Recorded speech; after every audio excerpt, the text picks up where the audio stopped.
सितंबर 2025 की यह बात है। दिल्ली में एक विहार एक कॉलोनी है। यहीं पर एक बड़ी सी कोठी होती है और उस बड़ी सी कोठी के अंदर एक नौकरानी जो 24 घंटे की यहीं रहती है, यहीं सोती है, यहीं खाती है और यहीं पर काम भी करती है। एक रात सोते सोते उस लड़की को अचानक से एक सपना दिखाई देता है और उसकी बहुत ज़ोर से चीख निकल जाती है। जैसे ही उसकी चीख निकलती है, मालिक और मालकिन जो होते हैं दौड़ते हुए उस लड़की के पास पहुंचते हैं। वहां जाने के बाद देखते हैं, उससे पूछते हैं, बेटा क्या हुआ, कैसे परेशान हो। उस लड़की ने कहा कि मुझे अचानक से एक सपना दिखाई दिया था और डर सा लगने लगता है। उस लड़की को तसल्ली दी जाती है और जो मालकिन होती है काफ़ी समय उसके साथ रहती है।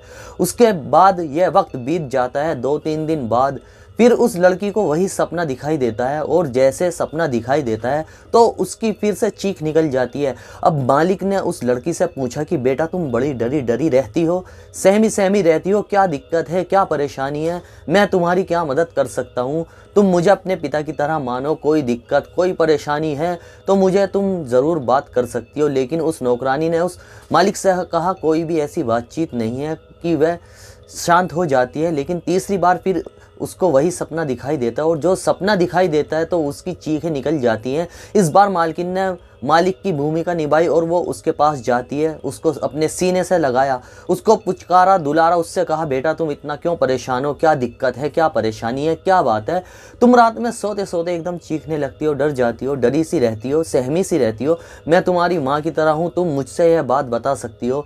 जैसे ही उस नौकरानी ने, उस मालकिन ने यह बात सुनी, उसे लगा कि कोई अपना है, इससे यह बात की जा सकती है। तभी उस नौकरानी ने कहा कि मैं जब भी सोती हूँ, जब भी आंखें बंद करती हूँ, मेरे सामने कुछ तस्वीरें चलती हैं और ख़ासकर जैसे आंखें बंद होती हैं तब एक आवाज़ आती है और वो आवाज़ जो आती है वो मेरा नाम लेती है। बहुत आराम से, धीरे से, संजीदा करके जब बुलाती है तो मैं एकदम डर जाती हूँ, चौंक जाती हूँ और तभी मैं पसीने पसीने हो जाती हूँ। इसके बाद उससे पूछा कि बेटा ऐसा क्या है, यह कौन है जो तुम्हें आवाज़ लगाता है। उसने कहा कि यह एक मेरी सहेली है जिसका नाम सोनिया है। सोनिया के साथ बहुत गलत हुआ था, उसके साथ दरिंदगी की गई थी, उसकी हत्या हुई थी, उसकी हत्या मैंने अपनी आंखों से होते हुए देखी। यह बात सुनने के बाद जो मालकिन होती है उसके भी पैरों तले ज़मीन खिसक जाती है। लेकिन वो आगे बताती है कि मेरे साथ भी दरिंदगी हुई थी, मेरा भी वीडियो बनाया गया था, किसने बनाया, क्यों बनाया। जब इस बारे में बातचीत करते हैं, वो ज़्यादा बातचीत नहीं कर पाती थी, ज़्यादा कुछ बता नहीं पाती थी। आखिरकार मालकिन और मालिक ने उस नौकरानी को लेकर नज़दीकी पुलिस स्टेशन जाते हैं और जाने के बाद बताते हैं कि इसको रोज़ सपने आते हैं और सपनों में इसको आवाज़ लगाते हैं और आवाज़ लगाने के बाद यह कहती है कि इसकी सहेली है और इसके साथ भी गलत काम हुआ है और इसके साथ उसकी हत्या भी हुई है, इसकी सहेली की। आप इस मामले की जांच पड़ताल करिए, देखिए कि इसकी बातों में कितनी सच्चाई है, कितनी नहीं है। पुलिस ने पूरी कहानी ज़रूर सुनी थी लेकिन पुलिस ने उस मामले को उतनी गंभीरता से नहीं लिया जितनी गंभीरता से पुलिस को लेना चाहिए था। बात आई गई हो जाती है लेकिन इस बात को करने के बाद उस लड़की का ऐसा लग रहा था कि मन हल्का हो गया है, क्योंकि वो मालकिन से बात बता चुकी थी, फिर मालिक के सामने बताया, फिर पुलिस के सामने यह बात बताई। उसके अंदर का थोड़ा डर कम होता है, उसे तसल्ली दी जाती है। आखिरकार यह बात आई गई हो जाती है और लगभग 96 दिन बीत जाते हैं। 96 दिन बीतने के बाद जिस लड़की के बारे में बात कर रही थी उसकी लाश अचानक से सामने आ जाती है और एक चमत्कार होता है। और जब चमत्कार होता है तो पुलिस इस मामले में फिर भी काम नहीं करती, लेकिन वहाँ की पुलिस काम नहीं करती बल्कि जहाँ पर वो लाश मिलती है वहाँ की पुलिस काम करती है और लोग फिर इस बात में खूब वाहवाही करते हैं। क्या है पूरी इस कहानी को समझते हैं और जानते हैं। स्वागत आप सभी का, मैं दानिश अंसारी। आज की जो सच्ची घटना आप सुनने जा रहे हैं ये सच्ची घटना है उत्तर प्रदेश का जिला हापुड़ की। जिला हापुड़ का एक थाना लगता है पिलखवा। यहाँ की यह बात है 1 दिसंबर 2025 की सुबह लगभग 7 बजे के आसपास का वक्त हो रहा था। पिलखवा थाना क्षेत्र में नेशनल हाईवे 9 वहाँ पर रामा अस्पताल है और रामा अस्पताल के ठीक सामने एक ईख का खेत है और यह ईख का खेत कासमबद निवासी योगेंद्र का खेत है। इस खेत में एक व्यक्ति अचानक ही टॉयलेट करने के लिए रुक जाता है और जैसे ही रुकता है तो इस राहगीर की नज़र पड़ती है एक सूटकेस पर। काले रंग का सूटकेस होता है, वह थोड़ा उसके पास जाता है तो उसमें से दुर्गंध आ रही थी। उसे लग जाता है कि कुछ ना कुछ तो इसमें है और इसकी सूचना पुलिस को देनी चाहिए। उसने एक जिम्मेदार नागरिक का फ़र्ज़ अदा करते हुए 112 नंबर पर पुलिस को फ़ोन करता है और पुलिस को फ़ोन करके करने के बाद पूरी लोकेशन बताता है। कहता है कि साहब यहाँ पर एक सूटकेस है, काले रंग का है, इस तरह से है, यह रामा हॉस्पिटल है, उसके ठीक सामने आप आ जाइए। जब पुलिस को सूचना मिलती है तो वह 112 नंबर की पूरी टीम पहुँच जाती है। साथ ही नज़दीकी पुलिस स्टेशन यानी कि शिवपाल सिंह अपनी टीम के साथ पहुँच जाते हैं और इस जिले के एक एसपी होते हैं ज्ञानेंद्र सिंह, वो भी मौके पर पहुँच जाते हैं। फॉरेंसिक टीम भी पहुंच जाती है, डॉग स्क्वाड और कई टीम थी जो यहां जांच पड़ताल के लिए पहुंच जाती है। आखिरकार पुलिस की मौजूदगी में वीडियोग्राफी हो रही है। जब उसकी चैन खोली जाती है तो चैन खोलने के बाद पता चलता है कि एक लड़की की लाश थी। ऐसे ही अंदाज़ा लगाया जा रहा था कि ये लड़की की लाश है या किसी महिला की लाश है, लेकिन अंदाज़ा यह भी लगाया जा रहा था कि लगभग ये 10 से 12 दिन पुरानी डेड बॉडी है। उसकी लाश को कब्जे में लेने के बाद पुलिस ने जाँच पड़ताल की और यह घटना स्थल से तमाम सबूत जुटाने की कोशिश की जाती है। आसपास के इलाके में जितने भी सीसीटीवी कैमरे लगे हुए थे, हर सीसीटीवी कैमरे को खंगाला जाता है, लेकिन पुलिस के हाथ कुछ नहीं लग रहा था, जिसकी वजह से यह पता चल सके कि आखिरकार मरने वाली लड़की कौन है और किसने इसकी हत्या करके यहाँ पर फेंका है। उसके बाद वक्त बीतने लगता है। जैसे वक्त बीत रहा था तो लेकिन पुलिस को कोई सफलता नहीं मिल रही थी।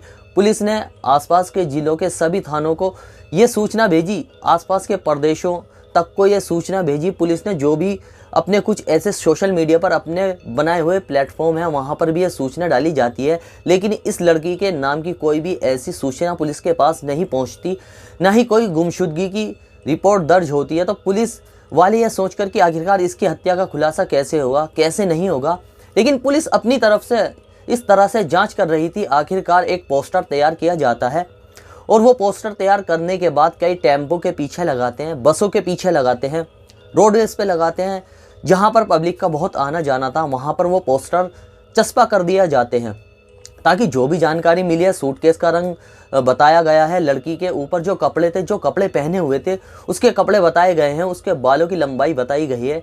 एक ऐसा हुलिया तैयार किया गया और उस हुलिये की जानकारी पोस्टर में चस्पा कर दी जाती है, लेकिन पुलिस के पास कोई इन्फॉर्मेशन नहीं आ रही थी। यह तारीख है 12 दिसंबर 2025 की।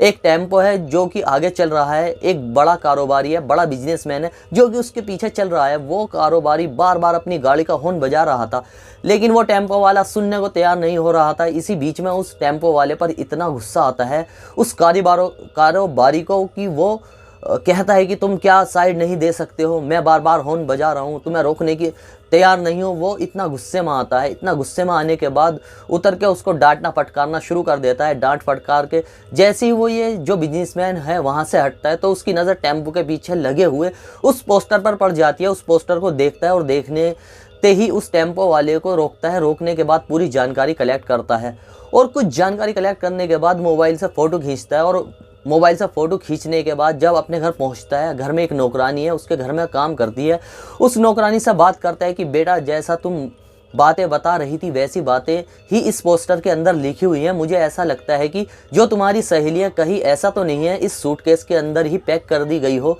बस इतना सुनना था। उसके बाद उस नौकरानी को वो बिजनेसमैन जो होता है अपने साथ बिठाता है। साथ बिठाने के बाद सीधा पहुंच जाता है पिलखवा थाना और पिलखवा थाने में ले जाने के बाद कहता है कि साहब कुछ जानकारी ये मेरी नौकरानी है, ये आपको देना चाहती है, आपसे बातचीत करना चाहती है। तभी उस नौकरानी ने कहा कि साहब मुझे तारीख याद है, वो तारीख थी 28 अगस्त 2025 कि उसकी सहेली जिसका नाम सोनिया होता है, सोनिया की हत्या हुई थी। और यह कपड़े देखकर मैं साफ साफ अंदाज़ा लगा सकती हूँ कि यह कपड़े उसी के हैं। जैसे ही पुलिस वालों ने यह बात सुनी, क्योंकि जो उसके अवशेष मिले थे उनका अंतिम संस्कार कर दिया जाता है, क्योंकि 72 घंटे तक पुलिस ने इंतज़ार किया और जब किसी ने क्लेम नहीं किया तो उसके बाद फिर जब उसका अंतिम संस्कार हो जाता है, लेकिन सामान जो होते हैं, फ़ोटो जो होते हैं, फ़ोटो को देखकर उसने पहचान लिया था कि यह उसकी सहेली है। लेकिन यह काम किसने किया है, तभी वो एक नाम लेती है और नाम था अंकित का। अंकित जो कि हापुड़ जिले का ही रहने वाला होता है। उसका थाना सिंभावली लगता है, सिंभावली का गांव लगता है नवादा कला। और उसकी पत्नी जिसका नाम कलिस्ता उर्फ काली होता है, जो कि झारखंड के जिला सिमडेगा का एक थाना लगता है ठेर, और ठेर थाना क्षेत्र का एक गाँव लगता है केरया कुडपानी, वहाँ की रहने वाली होती है कलिस्ता उर्फ काली। और अंकित जो कि हापुड़ के सिंभावली का रहने वाला होता है। पुलिस ने अपनी टीमों का एक जाल बनाया और जाल बनाने के बाद आखिरकार अंकित और उसकी जो पत्नी होती है कलिस्ता को गिरफ्तार कर लेती है। और गिरफ्तार करने के बाद फिर उनसे पूछा जाता है, उनसे जानकारी जुटाई जाती है। दरअसल जब जानकारी जुटाई जाती है तो पता चलता है जो कलिस्ता उर्फ काली है ये अंकित उसका दूसरा पति है। पहले पति का नाम साहू होता है और साहू भी झारखंड का ही रहने वाला होता है। साहू और अंकित ने मिलकर एक ऐसी एजेंसी बनाई थी जिसका नाम सृष्टि एंटरप्राइजेज के नाम से एक एजेंसी है और जो कि दिल्ली के उत्तम नगर में वो काम करती है। और इस एजेंसी का काम होता है जो भी बड़ी बड़ी कोठियाँ होती हैं, बड़े बड़े लोग होते हैं, उन घरों में मेड की व्यवस्था करना, नौकरानी की व्यवस्था करना और जो उनके यहाँ पर काम कर सके, खाना बना सके, उनके यहाँ पर जिम्मेदारी निभा सके। जब उनसे पूछा जाता है कि सोनिया की हत्या तुमने क्यों की, इसके पीछे का क्या कारण है, तब उसने कहानी बताना शुरू कर दिया।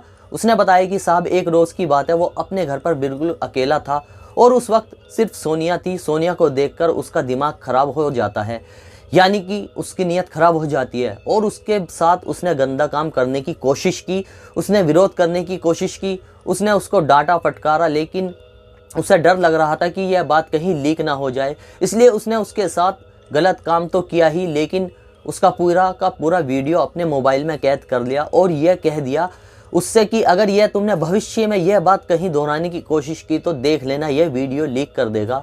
यह जो लड़की है जिसका नाम है सोनिया, वो भी झारखंड की ही रहने वाली है और जो उसकी पत्नी है कलिसा उर्फ काली, उसके गांव के आसपास के किसी गांव के ही रहने वाली है। और वो आई थी यहाँ पर दिल्ली में काम ढूंढने के लिए और अपने परिवार की आर्थिक रूप से मदद करने के लिए। लेकिन जब उसने उसके साथ गंदा घिनौना कृत्य किया, उसके बाद उस लड़की को इतना गुस्सा आता है, वो अपनी बात पर अडिग रहती है। वो कहती है कि मैं पुलिस के पास तो ज़रूर जाऊंगी, हर हाल में जाऊंगी और देख लेना तुमने मुझे कुछ किया या कुछ करने की कोशिश की, भले चाहे तुम कितनी वीडियो बनाओ। उस लड़की को समझाया जाता है, बुझाया जाता है। अब यह कलिस्ता को बात पता चल जाती है, कलिस्ता यानी कि उसकी अंकित की पत्नी जो होती है, तो उसने कहा कि बेटा यह बात तुम किसी से मत बताना, अगर यह बात पता चलेगी तो बड़ी बदनामी हो जाएगी। तमाम तरह का दिलासा दिया जाता है। अब इस बीच में उसका एक काम लगवा दिया जाता है कारोबारी के यहाँ पर, जो सविता विहार कॉलोनी में होती है, वहाँ पर उसका काम लगवा दिया जाता है। आखिरकार जो सोनिया होती है वह काम करती है, लेकिन उसका काम में मन ही नहीं लगता। उसको हर वक्त हमेशा गुस्सा आता रहता है कि उसके साथ जो गंदा काम किया है वो अपने मालिक को किसी भी कीमत पर छोड़ेगी नहीं, उसको जेल भिजवा कर ही रहेगी। इसलिए काम करने में उसका मन नहीं लग रहा था और जिसके यहाँ वो काम कर रही थी उसने कहा कि मुझे ऐसी लड़की नहीं चाहिए। अंकित को फ़ोन करता है कि अपनी नौकरानी को यहाँ से लेके जाओ, मुझे इससे काम नहीं करवाना है। आखिरकार जब वो अंकित उसे अपने साथ लेके आ जाता है और यह तारीख थी 28 अगस्त 2025 की, सोनिया उत्तम नगर के उस इलाके में पहुंच जाती है जहां पर वो रहते हैं। यहीं पर वो बार बार एक ही बात की रट लगाई हुई थी कि मैं अपनी पुलिस के पास ज़रूर जाऊंगी, हर हाल में जाऊंगी, तुम मुझे रोक नहीं सकते। कलिस्ता को यह बात बहुत ज़्यादा अजीब लगती है, परेशान करती है। कलिस्ता उसको एक के बाद एक कई थप्पड़ मार देती है, कहती है कि आज के बाद अगर तुमने यह बात दोबारा दोहराने की कोशिश की, जो तुम्हारे वीडियो हैं सोशल मीडिया पर अपलोड कर दिया जाएगा और तुम्हारे माँ बाप देख लेना किसी को मुंह दिखाने के भी काबिल नहीं बचेंगे। आखिरकार उस लड़की पर दबाव बनाया जाने लगता है, लेकिन लड़की जिद पर अड़ी हुई थी। वहीं पास में एक डंडा पड़ा हुआ था, अंकित ने डंडा उठाया और एक के बाद एक उस सोनिया को डंडा मारना शुरू कर देता है। आखिरकार कब ना जाने उसको ऐसा डंडा लग जाता है जिससे वह बेहोश हो जाती है और बेहोश होने के बाद फिर उसको होश आता ही नहीं है। कुछ देर के बाद पता चलता है कि उसकी मौत हो चुकी है। इस घर में उस वक्त सोनिया के साथ साथ संजीदा भी मौजूद थी और संजीदा अपनी आंखों से इस दृश्य को देख रही थी। जैसे ही संजीदा देखती है तो वो डरने लगती है, घबराने लगती है, लेकिन इसी बीच में पति और पत्नी के दिमाग में एक खुराफाती ख्याल आता है। वो डंडा दिया जाता है संजीदा के हाथ में और वो वीडियो बनाते हैं और कहते हैं कि तुम यह बात बोलो कि तुमने यह हत्या की है, यानी कि यह सब कृत्य जब उससे करवाया जाता है वो नहीं करती तो उसे ज़बरदस्ती जोर देकर उससे बुलवाया जाता है कि लाश के पास खड़ी हो जाती है। उसे यह बुलवा दिया जाता है और वो बोल भी देती है कि हाँ यह हत्या मैंने की है, लेकिन शायद उसने अपनी जान बचाने के लिए ऐसा कुछ बोल दिया होगा। लेकिन अंकित और जो उसकी पत्नी होती है कलिस्ता, उसके दिमाग में अभी भी उससे बड़ी खुरापात सूझने लगती है।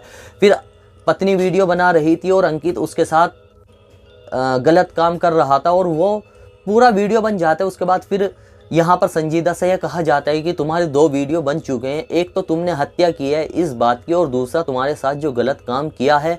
यह दोनों ही वीडियो सोशल मीडिया पर अपलोड कर दिए जाएंगे। यह बात तुमने किसी से बताने की कोशिश की तो इस लड़की तो इस लड़की का काम लग जाता है विवेक विहार में एक मालिक के यहाँ काम कर रही थी, लेकिन वह डरने लगती है, घबराने लगती है। रात को अजीब से सपने आते हैं, ऐसा लग रहा था उसे बार बार जैसे कि सोनिया उसको आवाज़ लगा रही है कि संजीदा संजीदा। जब आवाज़ लगती थी तो साइकोलॉजिकल वो बहुत ज़्यादा परेशान रहने लगती है।